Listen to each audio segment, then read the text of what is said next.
Hello everyone, this is Pratibha. Welcome back to my channel believe to learn. तो friends, जैसा कि मैंने आप सभी से प्रॉमिस करा था कि मैं आपके लिए यूपी टीजीटी पीजीटी की सब्जेक्ट वाइज बेहतर टेस्ट सीरीज़ लेकर आऊँगी, तो उसी क्रम में आज मैं आपके लिए इकोनॉमिक्स का पार्ट 4 लेकर आई हूँ। हालांकि इकोनॉमिक्स के पार्ट लाने में थोड़ी सी देर हुई, उसके लिए माफ़ी चाहेंगे, बट आपके लिए बेस्ट कंटेंट ढूंढने में थोड़ा सा समय लग जाता है। और आज जो हम क्वेश्चन करने वाले हैं वो किसी न किसी एग्ज़ाम में पूछे गए क्वेश्चन हैं और जो मोस्ट एक्सपेक्टेड क्वेश्चन है इन 2021, क्योंकि हमें स्मार्ट स्टडी के अकॉर्डिंग ही स्टडी करना है। तो यहाँ पर जितने भी क्वेश्चंस आप सॉल्व करेंगे वो सारे क्वेश्चन पूछे गए क्वेश्चंस हैं डिफरेंट एग्ज़ाम्स में यूपी के, ठीक है। क्योंकि टीजीटी और पीजीटी के ही अगर आप प्रीवियस ईयर क्वेश्चन पेपर देखेंगे तो उससे आपको इतना एडवांटेज नहीं मिलेगा जितना आप ऐसे क्वेश्चन देखेंगे जो कहीं ना कहीं पूछे गए हैं, क्योंकि यही क्वेश्चन बार बार रिपीट होते हैं और बार बार एग्ज़ाम में आने की इनकी संभावना बनती है और ये मॉडल टेस्ट सीरीज़ का भी काम करते हैं। तो आई होप सो कि आपको ये अच्छे लगेंगे। इससे पहले के जो 25 क्वेश्चंस हैं वो हमने प्रीवियस सीरीज़ में डिस्कस करे हैं, तो आपको लिंक डिस्क्रिप्शन में मिल जाएगा प्लेलिस्ट का, वहाँ पर भी आप जाकर देख सकते हैं। अब बात कर लेते हैं पहले क्वेश्चन की। आप ज़रूर बताइएगा कि 25 क्वेश्चंस में से आपके कितने क्वेश्चन सही हुए। तो आज का पहला क्वेश्चन है, आर्थिक आकलित वर्ष 1999-2000 के अनुसार भारतीय अर्थव्यवस्था की वृद्धि आकलित की गई है। कितनी की गई है? 5.1%, 4.55%, 5.9% या 6.5%। तो आपने आंसर देख ही लिया होगा, कोई बात नहीं, आंसर अगर दिख भी गया तो आपको पता होना चाहिए कि आपको पता था आंसर कि नहीं पता था। तो इसका सही आंसर होगा आपका सी, 5.9%। आगे बात करेंगे, ठीक है। आगे आप देख लेते हैं, अगर आपको बाय मिस्टेक आंसर, वैसे तो मैं आंसर हाइड करके रखूँगी, बट फिर भी अगर आपको आंसर दिख जाता है, लेकिन आपको तो पता होगा ना कि आपके कितने आंसर आते थे, आपको ये आंसर आता था कि नहीं आता था, तो उसके अकॉर्डिंग आप अपने आप को नंबर दीजिएगा। पहला क्वेश्चन है। फिर दूसरा क्वेश्चन है, वर्ष 2000 से 1 के आर्थिक सर्वेक्षण यानी कि इकोनॉमिक सर्वे के आधार पर भारत की आर्थिक विकास दर क्या है? आपकी 5.5% है, 5.1% है, 6.0 है या 6.5 है। तो सही आंसर आपका सी होगा, 6% है, ठीक है। आगे बात करेंगे क्वेश्चन नंबर 28 की। आप देख सकते हैं, बड़ा आसान क्वेश्चन है। भारतीय अर्थव्यवस्था है अविकसित है, विकसित है, विकासशील है या पिछड़ी हुई है? इससे पहले अब मैंने अर्थव्यवस्था की टॉपिक वाइज क्लासेस भी शुरू कर दी हैं, तो अगर आपने वो नहीं देखा तो वो भी आप ज़रूर देखें, आपको प्लेलिस्ट में मिल जाएगा, ठीक है। तो आपको बताना है, तो इसका सही आंसर आपका सी, विकासशील देश है हमारा भारत, ठीक है। आगे बात करेंगे। आगे आपका जो क्वेश्चन है, अवमूल्यन तब अधिक कारगर होता है जब कम हो या विदेशों में निर्यात मांग की लोच अधिक हो, ठीक है। और ऑप्शन आपको दिए गए हैं और मैं आपको ऑप्शन दिखा देती हूँ। ओके, आयात की लोच कम हो और आपका उपयुक्त में से कोई नहीं। तो आंसर आप देख सकते हैं कि 20 का करेक्ट आंसर होगा, जो आपने अभी नीचे देखा था। क्या था? विदेशों में निर्यात मांग की लोच अधिक जब होती है तब अवमूल्यन तब अधिक कारगर होता है। अवमूल्यन जो है वो तब अधिक कारगर होता है जब विदेशों में निर्यात मांग की लोच अधिक हो, ठीक है। आगे बात करते हैं, नेक्स्ट क्वेश्चन हम देख लेते हैं। हमने यहाँ पर सारे देख लिए। अब उसके बाद हमारा है क्वेश्चन नंबर 30 और आज का क्वेश्चन नंबर 5 है, ये देख लेते हैं। भारत सरकार को सबसे अधिक आय मिलती है कहाँ से? सीमा शुल्क से, उत्पाद शुल्क से, आयकर से या निगम कर से? तो इसका सही आंसर बी होगा आपका, उत्पाद शुल्क से। फिर बात करेंगे क्वेश्चन नंबर 31 की। 31 है, राष्ट्रीय आय का अनुमान लगाने वाली संस्था कौन सी है? योजना आयोग, केंद्रीय सांख्यिकी संगठन, आपका वित्त आयोग या राष्ट्रीय सैंपल सर्वे संगठन? तो इसका सही आंसर होगा आपका बी, केंद्रीय सांख्यिकी संगठन जो है वही राष्ट्रीय आय का अनुमान लगाती है। आगे बात करेंगे क्वेश्चन नंबर 32 की। 32 आप देख सकते हैं, सकल राष्ट्रीय उत्पाद जीएनपी बराबर होता है शुद्ध राष्ट्रीय उत्पाद प्लस घिसावट, प्रयोज्य आय, सकल राष्ट्रीय उत्पाद प्लस घिसावट व्यय और आपका सकल घरेलू उत्पाद प्लस प्रत्यक्ष कर। तो इसका आंसर आपको देना है। इसका करेक्ट आंसर होगा ए, शुद्ध राष्ट्रीय उत्पाद प्लस घिसावट, ठीक है। फिर बात करेंगे 33 की। 33 आप स्क्रीन पर देख सकते हैं। भारत में सकल राष्ट्रीय उत्पाद की वृद्धि दर वर्ष 1995 से 96 में थी 5.6%, 7.0%, 7.5% या 4.8%। तो सही आंसर आपका सी होगा 7.5%। फिर बात करेंगे क्वेश्चन नंबर 34 की। नवम पंचवर्षीय योजना के मसविदा के अनुसार सकल घरेलू उत्पाद की वृद्धि दर है कितनी है? आपको नवम पंचवर्षीय योजना के मसविदा के अनुसार बताना है कि सकल घरेलू उत्पाद की वृद्धि दर है 6.5%, 6%, 7.0 या 7.5%। तो सही आंसर आपका सी होगा 7%। ठीक है, फिर बात करेंगे, ऐसे क्वेश्चन बहुत पूछे जाते हैं अर्थव्यवस्था में। वर्ष 1998 से 99 के लिए सकल घरेलू उत्पाद की अपेक्षित वार्षिक दर क्या है? आपका 5.6% अपेक्षित वार्षिक दर है।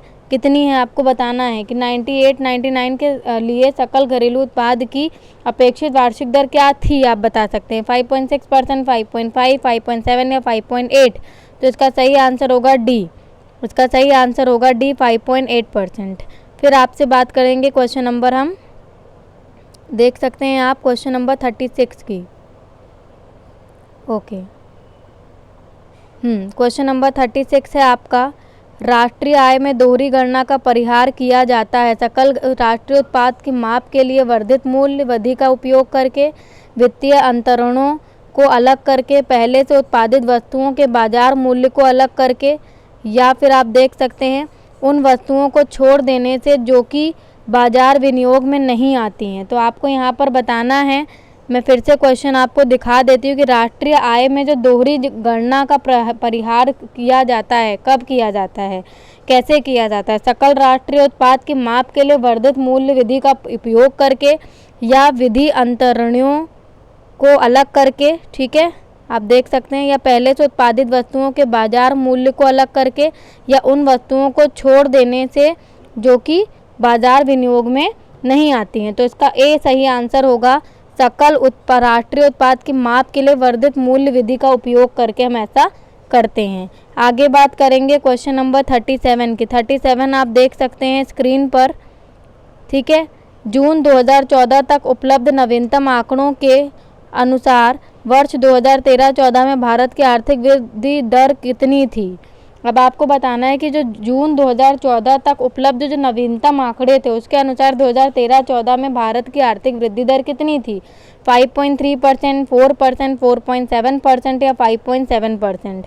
इसमें से आपके 2 से 3 क्वेश्चन इस वाली सीरीज से ज़रूर फंसेंगे। तो सी इसका करेक्ट आंसर है 4.7%। सी इसका करेक्ट आंसर है 4.7%। फिर देखते हैं क्वेश्चन नंबर 38 आप देख सकते हैं 2005-6 के दौरान भारत के सकल घरेलू उत्पाद में वृद्धि हुई, कितनी हुई? 8.1%, 7.5%, 8.4% या 8.8%।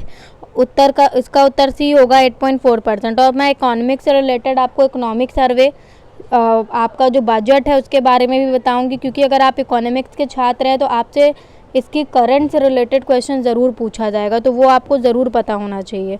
फिर बात करते हैं एशियाई विकास रिपोर्ट 2004 के अनुसार वर्ष 2005 में वृद्धि की समृद्धि दर होगी आपकी 6 मतलब कितनी थी? 6.9%, 7.5%। देखिए होगी ये शब्द जो लगा है क्योंकि ये आए हुए क्वेश्चंस हैं। अब अगर ये पूछे जाएंगे तो कितनी थी, इस तरीके से पूछे जाएंगे। ठीक है, 6.9%, 7.5%, 5.5% या 4.9%। तो सही आंसर आपका ए होगा 6.9%। ठीक है, ये सब आंकड़े आपको मेन सारे आंकड़े तो आप नहीं याद कर सकते, लेकिन ये जो आप इनको क्वेश्चन के माध्यम से देख रहे हैं इन सारे आंकड़ों को आपको दिमाग में रखना है। भारत में वर्ष 2008-9 में सकल घरेलू उत्पाद की समृद्धि दर रही है 7.2%, 8.5%, 7.0% या 6.7%। सही आंसर डी होगा 6.7%। फिर देख लेते हैं, देख सकते हैं आप, भारत में राष्ट्रीय आय का आंकलन करता है आपका केंद्रीय सांख्यिकी संगठन, योजना आयोग या राष्ट्रीय आय समिति। उसके अलावा आपको ऑप्शन दिया गया है यहाँ पर। ठीक है, उसके अलावा आपका ऑप्शन है भारतीय रिजर्व बैंक। तो इसका सही आंसर आपका ए होगा। इसका सही आंसर आपका ए होगा, जैसा कि आपने पहले ही देखा, केंद्रीय सांख्यिकी संगठन। ठीक है, इससे पहले भी इससे रिलेटेड जो एक ऑलमोस्ट सिमिलर क्वेश्चन था वो हमने देखा था। अब आप देख सकते हैं क्वेश्चन नंबर 42, भारत में राष्ट्रीय आय समंकों का आकलन किया जाता है NSSO द्वारा। आपका CSO द्वारा, योजना आयोग द्वारा या फिर आपका भारतीय रिजर्व बैंक द्वारा। तो आपका सही आंसर बी होगा, CSO द्वारा। अभी आप पीछे भी पढ़कर आए हैं, ठीक है, सेंट्रल स्टैटिस्टिकल ऑर्गेनाइजेशन के बारे में, तो वही आंसर इसका भी होगा। आगे बात करते हैं भारत में राष्ट्रीय आय, इसलिए आपको हिंदी इंग्लिश ज़्यादा नहीं करना है, आपको चीज़ें इंग्लिश में भी पढ़ते चलना है और हिंदी में भी। भारत में राष्ट्रीय आय का प्राक्कलन किया जाता है CSO के द्वारा, योजना आयोग द्वारा, भारतीय सांख्यिकी संस्थान द्वारा या राष्ट्रीय प्रतिदर्श सर्वेक्षण संगठन द्वारा। तो ए इसका सही आंसर होगा, CSO द्वारा। इस तरीके से आपको CSO का क्या वर्क होता है, इकोनॉमी से रिलेटेड ये सारी बातें आपको पता होनी चाहिए, क्योंकि कई बार इससे रिलेटेड जो प्रश्न हैं वो पूछे जाते हैं। फिर बात करेंगे वह कर कौन सा है जिसको संघ सरकार लगाती तो है, वसूल भी करती है, किंतु वसूल की गई राशि को राज्यों में के साथ बांट दिया जाता है। ऐसा कौन सा कर है? सीमा कर है, केंद्रीय उत्पाद शुल्क है, भूमि और मकानों पर कर है या बिक्री कर है? तो सही आंसर आपका ए होगा, सीमा कर है। फिर बात करेंगे भारत की राष्ट्रीय आय अनुमानित होती है वित्त मंत्रालय द्वारा, योजना आयोग द्वारा, केंद्रीय सांख्यिकी संगठन द्वारा या रिजर्व बैंक ऑफ इंडिया द्वारा। किसके द्वारा अनुमानित होती है? सी, फिर वही वाली बात है, CSO द्वारा, केंद्रीय सांख्यिकी संगठन द्वारा। फिर बात करेंगे भारत में राष्ट्रीय आय की गणना निम्नलिखित में से किसके द्वारा की जाती है? वित्त मंत्रालय, योजना आयोग, केंद्रीय सांख्यिकी संगठन या रिजर्व बैंक ऑफ इंडिया। तो सही आंसर आपका सी होगा, ये भी यही होगा, CSO। ये सब रिलेटेड क्वेश्चन एक साथ रखे गए हैं क्योंकि आपको इससे ये पता होना चाहिए कि CSO के द्वारा क्या क्या काम करा जाता है, ताकि आपसे कोई भी गलती ना हो। फिर आपका नेक्स्ट क्वेश्चन है, भारत की राष्ट्रीय आय का आंकलन करने वाली एजेंसी कौन सी है? फिर वही वाली बात पूछी गई, योजना आयोग है, आपका RBI है, वित्त मंत्रालय। हम यहाँ पर आपको ऑप्शन भी नहीं देंगे, आप 10 बार ये क्वेश्चन पढ़ चुके हैं। इसका आंसर डी सही होगा, केंद्रीय सांख्यिकी संगठन CSO द्वारा। फिर आता है आपका नेक्स्ट क्वेश्चन, भारत में राष्ट्रीय आय के प्राक्कलन एस्टिमेट तैयार किए जाते हैं भारतीय उत्पादकता परिषद द्वारा, भारतीय विकास परिषद द्वारा, भारतीय आय समिति द्वारा, केंद्रीय सांख्यिकी संगठन द्वारा। तो आपसे 10 बार एक ही प्रकार के क्वेश्चन पूछे गए, बस उसमें अलग अलग फंक्शन दिए गए हैं। तो यहाँ पर अगर आपने अभी तक नहीं भी पढ़ा तो CSO के जितने भी फंक्शंस आपको क्लियर हो जाएंगे, क्योंकि इससे रिलेटेड क्वेश्चन आपका ज़रूर आएगा, 100% आएगा। तो उत्तर इसका डी सही होगा। फिर आपका आखिरी के 2 क्वेश्चन बचे हैं, भारत की राष्ट्रीय आय का अनुमान लगाने वाली संस्था भी आपकी कौन सी होती है? केंद्रीय सांख्यिकी संगठन। और भारत में राष्ट्रीय आय का प्राक्कलन नियमित रूप से निम्नलिखित द्वारा किया जाता है, तो इसमें भी आपका केंद्रीय संगठन के द्वारा। तो आज हमारा मेन फोकस आपका CSO पर रहा, आज की जो टेस्ट सीरीज़ रही, ताकि आपको इसके द्वारा ये पता चल जाए कि CSO के कौन कौन से फंक्शन, और आप एक नज़र में क्वेश्चन को देखते ही सही कर दें। दूसरा, हमने टारगेट किया जो आपके आंकड़े थे, कितनी वृद्धि हुई, जो ग्रोथ रेट थी उसके ऊपर। तो ये सारी चीज़ें आपको एकदम रटी होनी चाहिए, ताकि इनसे रिलेटेड आपके 2 से 3 क्वेश्चन ज़रूर आएंगे, तो आप कर पाएँ। वीडियो पसंद आया तो इसे लाइक और शेयर करें, चैनल को सब्सक्राइब, बेल आइकन को प्रेस करें, क्योंकि ऐसे ही टेस्ट सीरीज़ अब आपको डेली बेसिस पर देखने को मिलेंगी। नमस्कार।